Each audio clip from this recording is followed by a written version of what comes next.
Hey guys, what's up? Haru.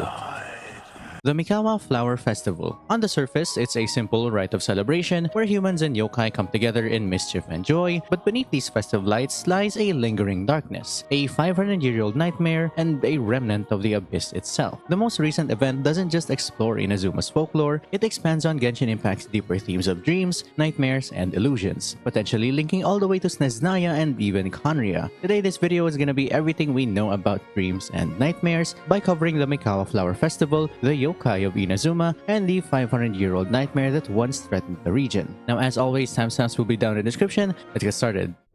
The Mikawa Flower Festival is a time of unity, where trickster spirits play pranks, shape-shifting creatures dance among mortals, and drinks of sake flow under the cherry blossom trees. But with the passing centuries and the shogunate's new rule, as well as humanity's rise, the world of the yokai slowly faded, and along with that, the festival was also abandoned. Many yokai perished during the cataclysm, some turning to stone to protect the land, while others assimilated into human society. Yet this same tradition still survived. The modern Mikawa festival revives this lost connection, where both humans and yokai co-create festival games, ensuring that the supernatural world still has a place in Inazuma. Unlike last year's festival, this one invites even more yokai into the celebrations. And I think that if this trend continues, we might even see more participation from the Kitsune, the Oni, the Tengu, or even a serpent vassal from Watatsumi Island in future events. And to oversee this event, we, the Traveler, were chosen as the neutral figure between both worlds. With our help, we gathered teams of Bakidanuki and various other yokai and people to design and create games that mixed human ingenuity with yokai trickery. From Bunshin clones,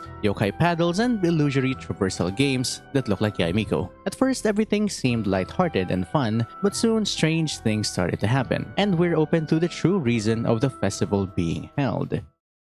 Now, throughout the event, we encountered various yokai species. The Bakidanuki, mischievous shapeshifters, were led by Iroi, the former king of the Bakidanuki and the current protector of the grove. Hitotsume Kozu, a small one-eyed yokai who delighted in playing pranks. Kappa, a river-dwelling spirit from Inazuman folklore. And Yuko, a fox spirit similar to Yaimiko, demonstrated their mystical abilities and keen intelligence, which, if you haven't noticed, was actually part of the older Mikawa festival.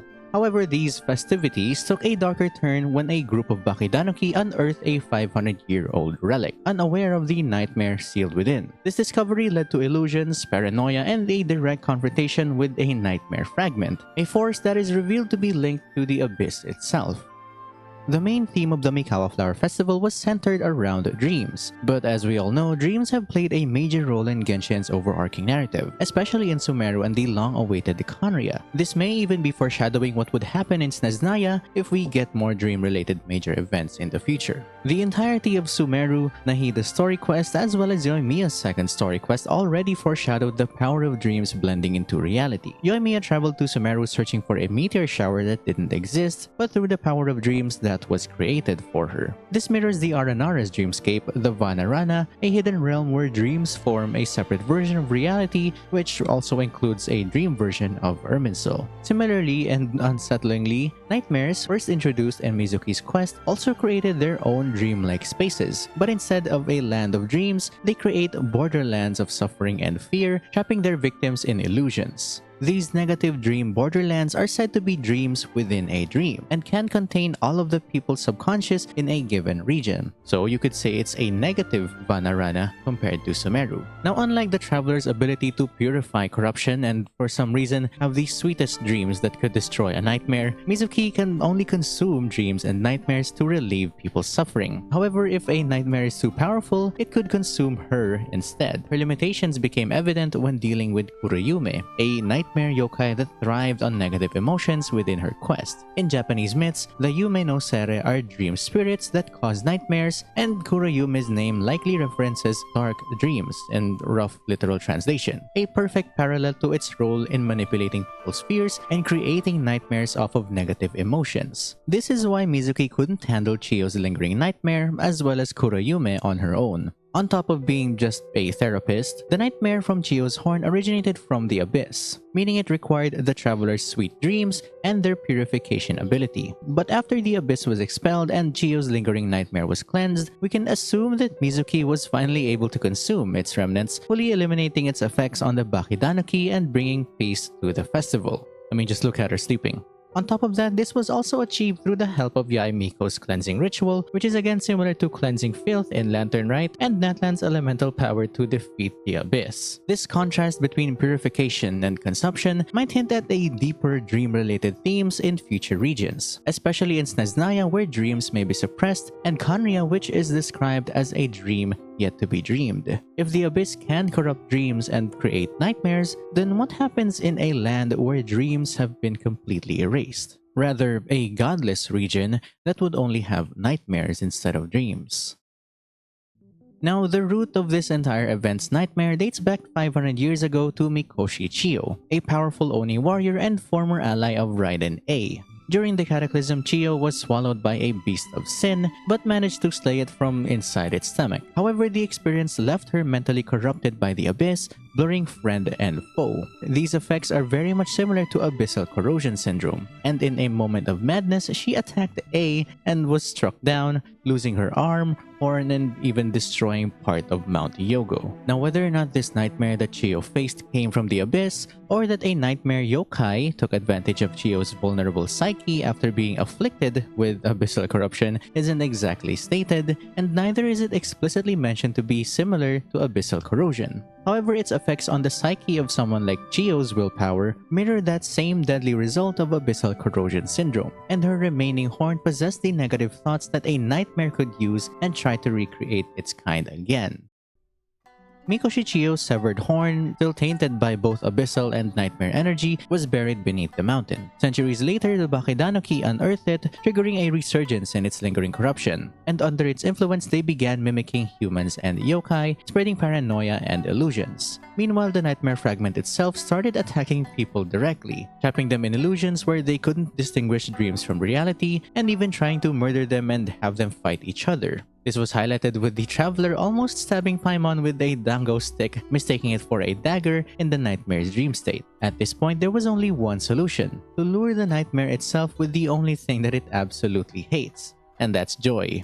Any concentration of joy and happiness would draw in the nightmare, which is why Yae Miko decided to lure it into the Mikawa festival, where the traveler could confront the abyss-afflicted nightmare directly. With the help of A, we set up a trap, using the joy of the festival to lure the nightmare fragment out. The moment it appeared, A and the traveler pulled it into the plane of Euthymia, the embodiment of A's consciousness, and where A has to reconnect with Mikoshi Chiyo once again. A herself was also reluctant to face off against her friend that died long ago. The nightmare we fought through Chiyo's horn is essentially a fragment of Chiyo's memory coming back to life. So even if Chiyo was already dead, this memory of her that was still stuck in the cataclysm was a heavy burden that A had to deal with someday, since memories can also manifest into reality as we've seen in Natlan. But her care and maybe even her guilt from killing her friend was a heavy emotion, something that Mizuki and even Yae Miko wanted us to get out of A and have her relax a bit. Even though A would divulge her information about Chiyo if it was indeed related to her, she still had the emotional load that she had to carry and suppress as the Archon. But with the power of the festival's ritual, we cracked that illusion, breaking the Abyss Nightmare's grip on Chiyo's memory fragment through her horn, absorbing and cleansing it, leading us to the cinematic where Chiyo was freed from her nightmare in the cataclysm, and her soul, at least a fragment of her soul, finally at peace after 500 years of torment. With the nightmare destroyed and eaten, the horn fragment cleansed of its abyss, the Bakidanoki were no longer afraid of humans, and the Mikawa Flower Festival could finally continue.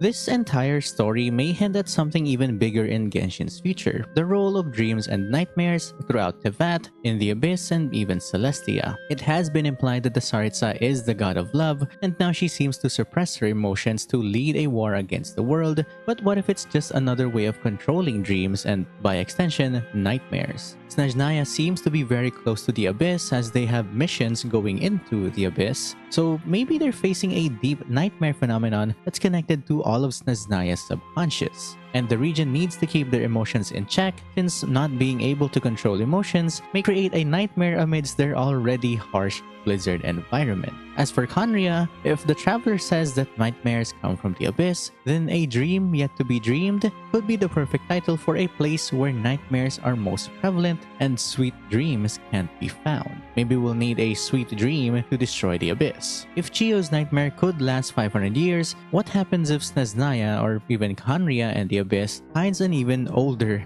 and more powerful nightmare. One that corrupts everything in its path, changing the reality and the thinking of those it corrupts. Maybe that's why our sibling became the leader of the Abyss Order, why the Gnostic Chorus has the princess becoming the Queen of Darkness, and maybe that's also why the sinners became enamored with the Abyss to the point that they would betray their own people, plunging Khaenri'ah and the world into the Cataclysm 500 years ago. With the Nightmare Fragment gone, the Mikawa Flower Festival continued in peace, the Bakedanaki were free of fear, and for the first time in centuries, humans and yokai could finally celebrate together once again. But in the end, dreams and nightmares are two sides of the same coin. It's still one dream. So maybe life and death as well as the abyss is all just a natural cycle. A dream cycle or a samsara as Nahida mentions a lot.